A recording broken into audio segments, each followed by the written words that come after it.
नमस्कार दोस्तों, मेरा नाम है Sumit. Currently working in Indian bank. 5 year struggle में आप सभी का स्वागत है। IBPS क्लर्क का एग्ज़ाम एनालिसिस लेकर आया हूँ आप सभी के साथ। आज सेकेंड डे का पेपर है, 4 सितंबर का। संडे का दिन है, ऑफिस से छुट्टी है मेरी, तो मैंने सोचा क्यों ना आप सभी को रिव्यू दे दूँ। तो आज first shift, second shift, third shift जितने भी एग्ज़ाम्स हैं उसका रिव्यू मैं लेकर आऊँगा आपके साथ वन बाय वन।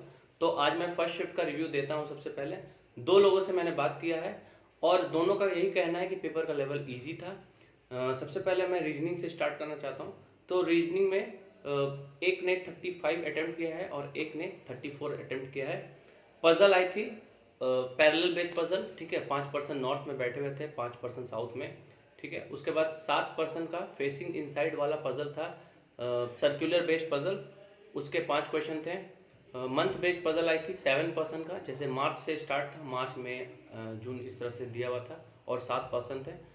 उसके बाद एज और वेट वाली रैंकिंग वाली पजल आई थी, जैसे कि 6 लोग दिए हुए हैं, उनका एज ये है, वेट ये है, तो उस बेस पे पजल थी। 3 क्वेश्चन उसके थे। उसके बाद सिलोगिज्म के 4 से 5 क्वेश्चन थे। इनइक्वालिटी की 3 क्वेश्चन थी। फॉरवर्ड और बैकवर्ड का एक क्वेश्चन था, उसका वर्ड दोनों में से किसी को याद नहीं था, लेकिन एक ने बताया कि आंसर उसका 1 आ रहा था। तो अगर आपने भी इस शिफ्ट में एग्जाम दिया है तो आप बताना कि फॉरवर्ड बैकवर्ड वाले वर्ड कौन से थे, ठीक है, उसका आंसर क्या था, कमेंट सेक्शन में बताना। उसके बाद अल्फ़ाबेटिकल सीरीज आई थी, जैसे 3-3 अल्फ़ाबेट दिए हुए थे, जैसे BCD ABF ऐसे करके 3-3 का बंडल दिया हुआ था, अल्फ़ाबेटिकल सीरीज बोलते हैं उसको। उसके 5 क्वेश्चन थे। उसका एक क्वेश्चन ऐसा था कि अगर किसी भी जितने भी वर्ड है उनके लास्ट में टी को ऐड किया जाए, टी फॉर टाउन, टी को ऐड किया जाए तो मीनिंगफुल वर्ड कितने बनेंगे। तो ये आंसर उन्होंने लगाया नहीं, बोले कन्फ्यूजन लग रहा था काफ़ी। तो अगर आपने आंसर इसका टिक किया है तो बताना कि इसका आंसर क्या बन रहा था, ठीक है। ऑड वन आउट कोडिंग से क्वेश्चन थे कि कोडिंग दे दिया गया था, उससे पूछा गया था कि ऑड वन आउट कौन सा है, ठीक है। तो रीजनिंग का हो गया। उसके बाद चलता हूँ क्वांट की तरफ। क्वांट में एक ने 29 अटेम्प्ट किया है और एक ने 26। तो बहुत ही इजी आया था क्वांट, ठीक है। सिर्फ रॉन्ग नंबर सीरीज थी, वो थोड़ी ट्रिकी थी, जैसा कि उन्होंने बताया। एक ने रॉन्ग नंबर सीरीज 3 बनाया और एक ने 4। 15 सिंप्लीफिकेशन के क्वेश्चन थे इसमें। रॉन्ग नंबर सीरीज 5 क्वेश्चन थी। DI जो था वो लाइन ग्राफ का DI था। तो DI तो ईजी था, लेकिन क्वेश्चन थोड़ा लंबे लंबे थे, ऐसा उन्होंने बताया। इसमें ऐसा था कि साइकिलिंग, जंपिंग ऐसे करके 5 दिए हुए थे और एक लाइन था सिर्फ, ठीक है। और उसके बाद क्वेश्चन थे जो कि बड़े बड़े थे, लेकिन काफ़ी इजी क्वेश्चन थे, ऐसा उन्होंने बताया। उसके बाद अरिथमेटिक का क्वेश्चन था 10 क्वेश्चन, जिसमें से ट्रेन का एक क्वेश्चन था, लेंथ निकालना था, तो उसका 270 मीटर आंसर आया उनका। आपका कितना आया ये आप मुझे कमेंट सेक्शन में ज़रूर बताना। उसके बाद एक क्वेश्चन था इसका एवरेज का क्वेश्चन था, एवरेज एज निकालना था, ठीक है।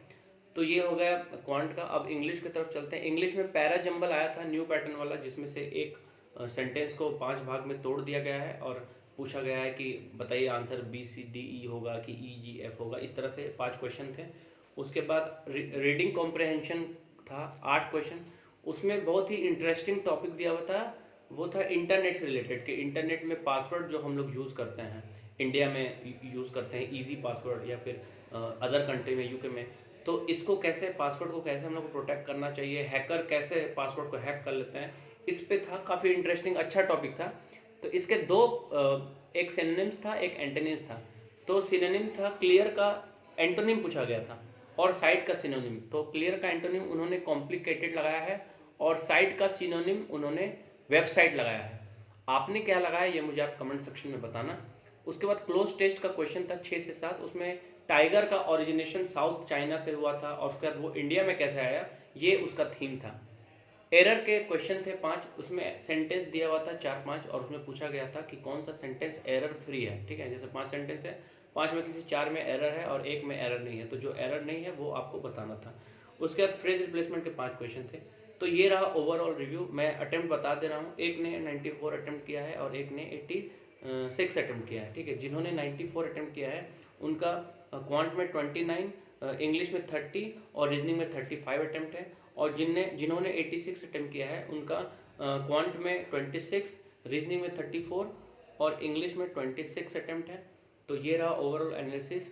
अगर कुछ मिसमैच हो रहा होगा तो आप मुझे कमेंट सेक्शन में बताना। ये भी बताना कि आपने कितने अटेम्प्ट किए हैं, कौन से स्टेट से आपने अप्लाई किया था, मतलब किया है। बस इस वीडियो को यहीं तक रखते हैं, मिलते हैं फिर नेक्स्ट वीडियो में। वीडियो देखने के लिए आपका बहुत बहुत धन्यवाद।